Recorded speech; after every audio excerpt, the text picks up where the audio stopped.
初賽收晒步流利，嚟到決賽爭金牌，劉翔表現依然相當輕鬆啊！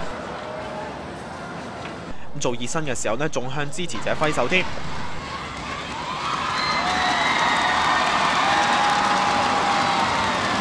排第3線嘅劉翔係全場5000觀眾嘅焦點 ，fans 不斷高呼劉翔加油，差啲仲影響埋賽事進行㗎，搞到劉翔都要叫啲 fans 靜一靜。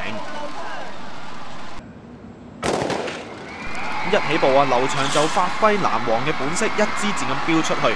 國家隊嘅隊友紀偉同埋2名日本選手對佢有少少威脅啦，不過去到第4個欄就已經完全放得晒對手。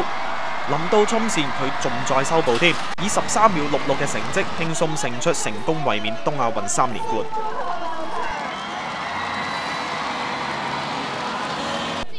賽後劉翔就話嚟香港比賽非常之開心㗎，因為見到現場好多支持者對自己嘅表現亦都感到滿意。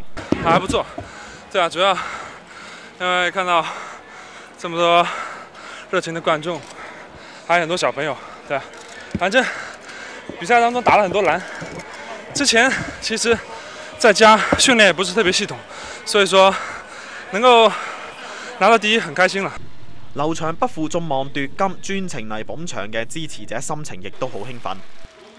我覺得佢表現其實仲可以再有衝勁啲嘅，不過我都知道佢要顧住嗰個即係啱啱復原嘅情況咯，所以都好唔錯㗎啦已經。我覺得佢今次攞獎比較輕鬆啲咯，咁就可能個對手唔係咁強勁咯。賽會之後舉行頒獎禮，由政務司司長唐英年向劉翔頒發金牌。去年因傷退出京奧嘅劉翔就話：人生難免會有起伏㗎啦，只要用平常心面對，乜嘢困難都可以克服。又話有信心可以再跑出13秒之內，但係就未諗過再破世界紀錄。